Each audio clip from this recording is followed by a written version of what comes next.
అందులో ఈ ఉపా section add చేసినప్పుడు కూడా గతంలో ఏదైతే హిడ్మా అనే వ్యక్తి చనిపోయారో మావోయిస్టు, అప్పుడు జరిగినప్పుడు కూడా అంటే ఇతను ప్రశ్న రావని కూడా అతన్ని సపోర్ట్ చేస్తూ మాట్లాడారన్న వీడియోని కూడా ఇక్కడ యాడ్ చేశారు. అయితే అక్కడికే వస్తున్నా, వీళ్ళు ఇలా ఇంత కుట్ర ఎందుకు చేయాల్సి వచ్చింది ఇతని పైన, ప్రశ్నారావణ్ పైన అంటే, ఈ ప్రశ్నారావణ్ణి మీద ఇప్పుడు మనము ఒక యుద్ధంలాగా చెయ్యకపోతే, అతని నోరు మూపించకపోతే, అతన్ని భయపెట్టకపోతే ఇలా చాలామంది ప్రశ్నారావణులు తయారవుతారు. అందుకోసం ప్రశ్నారావణ్ణి ఇప్పుడు ఇంత టార్గెట్ చేయడానికి కారణం అది. ఎవరు మాట్లాడకూడదు, ఇది ఒక సామాజిక హెచ్చరిక. ఎవరన్నా మాట్లాడతారా పవన్ కళ్యాణ్ పైన, ఎవరన్నా జనసేన పార్టీ పైన మాట్లాడతారా, ఎవరైనా హిందూ మతం మీద మాట్లాడతారా? హిందూ మతం మీద ఎవరు మాట్లాడరు, నేను కూడా మాట్లాడను. నేను వ్యతిరేకించేది హిందుత్వ దుష్ట శక్తులను వ్యతిరేకిస్తా. హిందుత్వ అనే ఒక స్లోగన్ పెట్టుకొని వెధవేషాలు వేసే వెధవల గురించి మాట్లాడతా. అంతేగాని హిందూ మతం మీద నాకేం వ్యతిరేకత ఉంటుంది? అన్ని మతాల్లాగా అది కూడా ఒక మతం, దాన్ని వ్యతిరేకించాల్సిన అవసరం లేదు. కానీ చెట్టు పేరు ఊరి పేరు చెప్పుకుని కాయలు అమ్ముకున్నట్లుగా వీళ్ళు హిందూ మతము అనే పేరు చెప్పుకుంటూ హిందుత్వ ఎజెండాని వీళ్ళు ఫాలో అవుతున్నారు. కాబట్టి మనకు వ్యతిరేకం. వేరే మతం వాళ్ళని బతకనివ్వము అంటాం, కరెక్ట్ కాదు. ఇది మన లౌకిక దేశం. ఎవరు ఒప్పుకున్నా ఎవరు ఒప్పుకోకపోయినా రాజ్యాంగ సవరణ జరిగే వరకు భారతదేశం లౌకిక దేశం. ఆ లౌకిక తత్వానికి వ్యతిరేకంగా వీళ్ళు ఉన్నారు కాబట్టి ప్రశ్నించే వాళ్ళు ఉంటారు. ఇవాళ రావణ్ ప్రశ్నిస్తే రేపు ఇంకొకళ్ళు ప్రశ్నిస్తారు. వాళ్ళ దగ్గర నుంచి జవాబులు అయ్యి. అందులోనూ ఇప్పటి వరకు కూడా చాలా మంది హిడ్మా విషయంలో మాట్లాడిన వాళ్ళు ఉన్నారు. మీరు కూడా చాలాసార్లు ప్రభుత్వాన్ని ప్రశ్నిస్తుంటారు. చాలా మంది కూడా ప్రభుత్వం అంటే పాలనని వ్యతిరేకించి ఆపరేషన్ కగారికి వ్యతిరేకంగా మాట్లాడామండి. మేమందరం మాట్లాడుతాం. అసలు మనుషులను అట్లా ఒక టైము డేటు చెప్పి ఈ టైం లోపల మేము నక్సలైట్లను అంతమొందిస్తాము, అదేదో గంజాయి మొక్కలు ఏరేసినట్ల లాగా మేము చేస్తాము అని చెప్పటం అది ఎంత దుర్మార్గం. అసలు మనుషుల్ని అలా కాల్చి చంపటం ఎంతవరకు కరెక్ట్? ఓచకోత కోస్తుంటే ఎన్కౌంటర్ల పేరుతో దాన్ని వ్యతిరేకించకుండా ఎలా ఉంటారు? సరే, ఇవన్నీ బాగానే ఉన్నాయండి. నేను ఒకటే చెప్తున్నా, ఇప్పుడు రావణ్ను హిడ్మా గురించి మాట్లాడాడు అని అతని పైన కేసు పెట్టారు. మరి ఇదే సదర్ పవన్ కళ్యాణ్ ఒకప్పుడు నేను నక్సలైట్లో కలిసిపోదాం అనుకున్నాను అని ఆయన చెప్పటం, వాళ్ళ అన్నయ్యలు కూడా అవును ఎలుక్కు పిల్లి సాక్ష్యం లాగా అవును మావాడు ఎక్కడ నక్సలైట్ అయిపోతాడని మేము చాలా భయపడ్డాము అని చెప్పి స్టేట్మెంట్లు ఎలా ఇచ్చారు? ఒకవేళ మీ పైన కూడా అట్లాంటి మీరు ఆల్రెడీ ఇచ్చిన స్టేట్మెంట్లకు చెగువేరా గురించి, భగత్ సింగ్ గురించి, ఇట్లాంటి వాళ్ళందరి గురించి మాట్లాడినందుకు గాను మీ పైన ఏమైనా కేసులు పెడతారేమైనా భయం వేసి మీరు ఇప్పుడు సనాతని చాటును దాక్కుంటున్నారా? సనాతని ముసుకసలు వేసుకున్నారా మీరు? అది వాస్తవమా ఇది వాస్తవమా నేను ప్రశ్నిస్తున్నా. ఈరోజు ఏదో ఒకటే నిజం ఉంటుంది కదా. ఒకే కాలంలో చెగువేరా భగత్ సింగ్ నచ్చటము, ఇంకో పక్కన సనాతని నచ్చటం ఉండదు. ఇవి రెండు పూర్తి వ్యతిరేకమైన విషయాలు. క్వైట్ కాంట్రడిక్షన్ ఇది. ఎట్లా రెండు ఒకే మనిషిలో రెండు కోణాలు ఎలా ఉంటాయి? లేదంటే స్ప్లిట్ పర్సనాలిటీ ఉండాలి.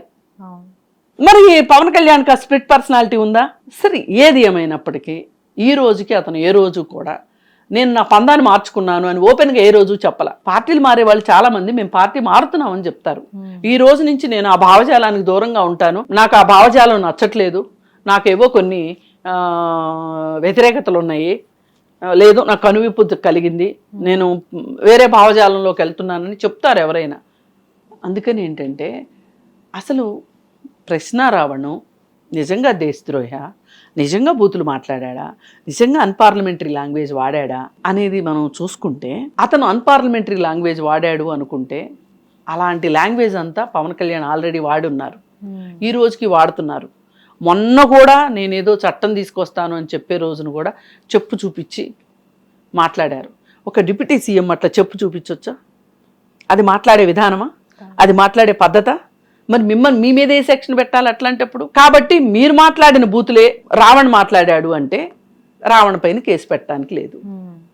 ఈ స్టేషను ఆ స్టేషను పిల్లల్ని తిప్పినట్టు తిప్పడానికి వీల్లేదు.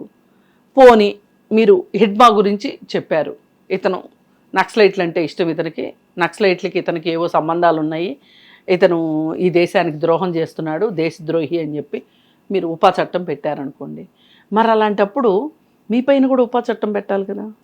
అందుకని ఏంటంటే ఈ కేసు విషయం ప్రశ్న రావణ విషయం చూసుకుంటే ఈ ప్రభుత్వం తెలుసో తెలియకో అతిగా ఆలోచించి చాలా చాలా తప్పటడుగులు వేస్తుంది. పైగా ఇప్పుడు సాయి కృష్ణ కేసు చాలా మెడకు చుట్టుకుంది ప్రభుత్వానికి. ఓ పక్క రాష్ట్రంలో, ఇంకో పక్క దేశంలో అయోధ్య రాముడి గుడిలో దొంగతనం విషయం అది ఒకటి ఉంది. ఈ రెండు విషయాల్ని పక్క మీడియా నుంచి దృష్టి మరలించటానికి రావణ్ విషయాన్ని ఇంత పెద్దగా వాడుకుంటున్నారు అని అనిపిస్తుంది తప్పితే రావణ్ణి ఈ విధంగా చేయాల్సిన అవసరం లేదు. పైగా వీళ్ళు ఒక సామాజిక హెచ్చరిక చేయడం కోసమే ఇతన్ని ఒక పావుగా వాడుకుంటున్నారు అనేది స్పష్టం. ప్రశ్నించే వారి గొంతు నొక్కటానికి ఇప్పుడు ప్రశ్నిస్తే రావణ్కి ఏమైంది చూడండి, మీ గతి కూడా మీకు కూడా అదే గతి పడుతుంది అని మాట్లాడటం.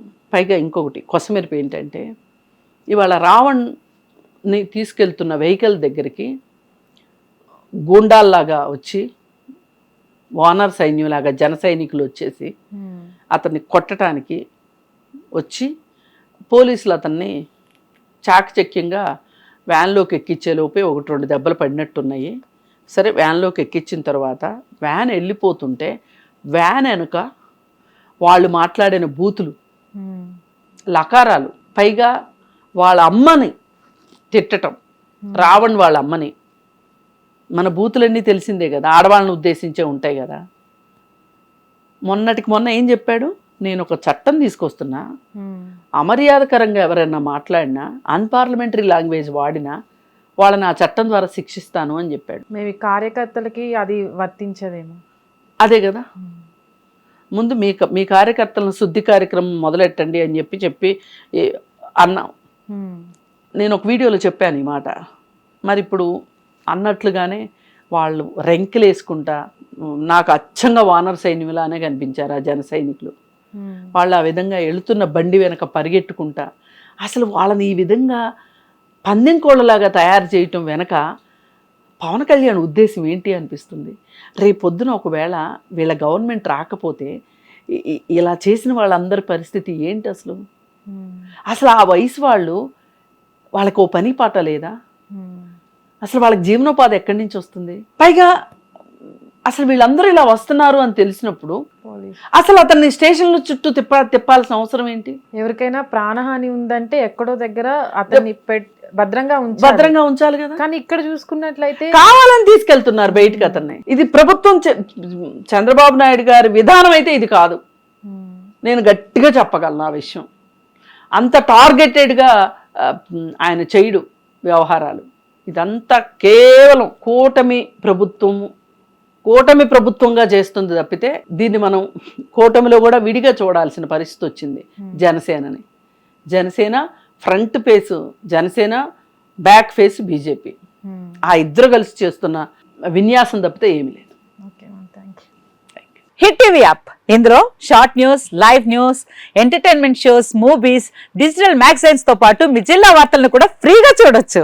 ఇంకెందుకు ఆలస్యం, వెంటనే హిట్ టీవీ యాప్ ని డౌన్లోడ్ చేసుకుని ఫ్రీగా ఎంటర్టైన్మెంట్ పొందండి. Hit TV app, hit TV app, please download hit TV app. Hit TV app ని ఫ్రీగా డౌన్లోడ్ చేసుకుని ఎంజాయ్ చేయండి. మీకు నచ్చిన ఎంటర్టైన్మెంట్ కోసం హిట్ టీవీ యాప్ ని ఫ్రీగా డౌన్లోడ్ చేసుకుని ఎంజాయ్ చేయండి. హిట్ టీవీ యాప్ ని డౌన్లోడ్ చేసుకుని ఆస్వాదించండి, ఆశీర్వదించండి. ఇంతమంది సెలబ్రిటీలు హిట్ టీవీ యాప్ ని డౌన్లోడ్ చేసుకోండి అని చెప్తున్నారంటే ఎంత మంచి యాప్ ఆలోచించండి.